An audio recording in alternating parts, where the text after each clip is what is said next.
Hey, what's going on, everyone? And welcome back to another episode of Just My Opinion. Thank you so much for tuning in. I really do appreciate it. And guys, this one is Moon Knight, episode 4, recap and review. I really did love this episode, guys. This is possibly the best in the series to me. And that goes to May Calloway. If I'm pronouncing that correctly, if I got it wrong, which I'm sure I did, my bad, my bad. But we got a lot of her in this episode, and she did a great job. I really like her as an addition to the MCU and this show right here. But episode 3, it ended with Steven and Mark and Khonshu, swanging the stars. And of course, I was geeking out about that. But we get no more Khonshu. He is gone. Mark is free, kind of like Arthur was just telling him all this time. Later on in the episode, I remember when I woke up and I finally realized that Khonshu was no more, the freedom I had and all that good stuff right there. And apparently that's where Mark is. That's where Steven is right now, knocked out. And just talking about May or Layla's character, she's so great. She was, I just like she's not an Avenger. She's not Black Widow. She's not Black Canary. I think I'm getting the wrong name. Not Black Canary, but I forgot the name of Hawkeye's wife, or yeah, his wife that was in the Hawkeye show and Avengers, because she was an agent as well. I don't look at her like one of those, and those are not necessarily super soldiers, but they're just like at the top of the food chain as far as women and being able to defend themselves and fight and all that good stuff. May, I don't look at her that way. I just kind of look at her as a normal person that just loves this lifestyle, and she's able to hold her own. And she was able to do that throughout this entire episode, while also maintaining a lot of femininity as well. That's just a great thing. Not that if she was, well, I think you guys get what I'm trying to say. I just liked her a lot in this episode. I thought it was dope as hell. And I want to know, guys, do you consider her cheating because she kissed Steven? Now, mind you, she kissed him. As soon as she leaned in and tried to kiss him, he pulled back and was like, hey, I just want to let you know the reason why Mark has been trying to push you away and stay away from you is because he's looking out for you. He still loves you. I mean, he didn't say all that. I'm kind of filling in the blanks, but he still loves you. He still cares about you. He's still 10 toes down, all that good stuff. But he just knows that when Khonshu is done with him, that he thinks that you're going to be the next Avatar, and he does not want that to happen to you. And so that's why he's backing up. So when she tried to kiss him the first time, he pulled back, and then they kissed again. And he leaned in, and then she kissed him back, and I'm just like, wow, that's just quite interesting. I mean, are they the same person, or are they really two different people? And of course, we're definitely going to talk about that with how this episode ended, because that was just crazy right there. But I don't know. Do you think Mark has a right to be upset? Because we saw that he punched himself, and well, he punched Steven and made him fall down the pit. And I was also kind of laughing because, like, as soon as they went down there and Steven came to and was looking around, he was like, oh, look at you, or you're beautiful. And Layla thought that he was talking to Layla thought that he was talking to her, because she's like all blushing, like, oh, thank you, that's so sweet. But he's talking about all the figurines and paintings and carvings on the wall, and that's quite interesting right there. I got a nice laugh, a nice chuckle right after that. But they're going into this tomb, and they, of course, they found a location, and they're in the maze. And there's like, he pulls up he starts drawing the Eye of Osiris, and you can see, or is it Eye of Horus or Osiris? I'm sorry, my bad. Y'all can correct me in the comment section politely, please. But did you notice that when he was trying to figure it out, when he was mapping everything out, she wasn't even paying attention to what he was doing. She was kind of looking at him like with the googly eyes, like, ooh, a saposexual. Yes, yes, yes. And that's what's up. She's turned on by his brains. And that's just nice because, Mark and Steven combined are the perfect pair. Mark is smart too, but Steven can't fight and Mark can. But Steven, like I said, Mark is smart, but Steven takes it on another level. And so when you put those two together, I don't necessarily know why I would blame Layla for, I don't know, I don't want to say falling in love with Steven, but at least kissing him.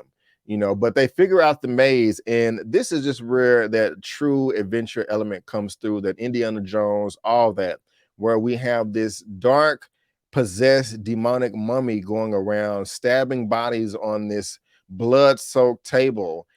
trying to harvest organs and stealing organs. And I'm just like, man, who brought him to life or her? Was it Arthur? Did he do it? Who knows? Maybe y'all can help me. But I like how Mark was like, you know what? It's blood everywhere. This looks bad. Let's find another way. He's like, okay, let's go up there. And she's like, okay, you go. He's like, oh yeah, I guess it was my idea. And whether you want to consider it an accident or not, Stephen held his own. I think he did. He was able to squash. I was going to call him an alien, but the possessed mummy creature, he was able to, smush him. And things worked out. But we see that the two get separated, and that just kind of makes the episode a lot better. It kind of makes you sit up in your seat, get to the edge of your seat, all that, just in anticipation of what's about to go down. And I loved everything after this. We got that wide shot of Layla trying to jump over the pit, like on each walkway, and that just kind of feels like a video game in itself. I mean, we've all played video games like that before, where you have to jump and leap and time it and all that, and we've seen movies like this before. And I don't know, when I was seeing this, it was just really taking me back to my childhood, and it was simple in its nature, which makes it even that much more brilliant. And I liked it a lot. She did a great job. She held her own, like I've been saying. I mean, she is I didn't know how I was going to feel about her earlier on in the show, whether she was just going to be a love interest, but to Steven, to Mark, to Moon Knight, but she is much more than that. And the acting came through as well. Right when she makes it to she was, like I said, she was able to fight. She fought the mummy, and I don't know if that was the same one from before or a different one, but he was trying to stab her, and she just ducking and dodging and moving and able to pull herself up. I'm like, okay. And she's screaming in frustration, and she finally makes it over there. She goes through the physical pain. Now she's about to go through the mental pain. And that's when Arthur just tells her the truth about how but Mark was a mercenary and was there. And the man is just so manipulative, but he has a lot of power. He has a lot of power, and he has a lot of influence. And it definitely came through in this scene right here. I really did like the acting. They zoomed in on her face. You can see the dark circles around her eyes and all the sweat, and just her panting, breathing, and just how frustrated she is, because she knows something is up. And it's not just the what happened that she found out about her father. It's how she found out. She's been loving Mark for the longest, and he didn't tell her. She had to find out from a so-called enemy, and that's going to make anybody feel some type of way. So I definitely can sympathize with her there, but she don't care. And let's go over to Stephen right now. This dude has found the lost tomb of Alexander the Great, I think. Yeah, and correct me if I'm wrong. And then he don't know what to do. He bolder than me. This dude is unwrapping the mummy. I was like, no, I'm not touching none of this. I'm not trying to be cursed or nothing. Well, he already cursed. Well, he was. So I guess he's probably like, okay, well, I guess I could take that back. That don't make sense. I was gonna say he's cursed, but he already had Cantu messing with him in the first place. In the first few episodes of this season, not Cantu, but Mark and Steven is running down the hallway screaming, for his life, because he don't know what's going on. I would have reacted too. So I'm gonna take that curse thing back. But still, I still would have been a little reluctant, a little reticent to just unwrap a mummy and stick my hand down the throat.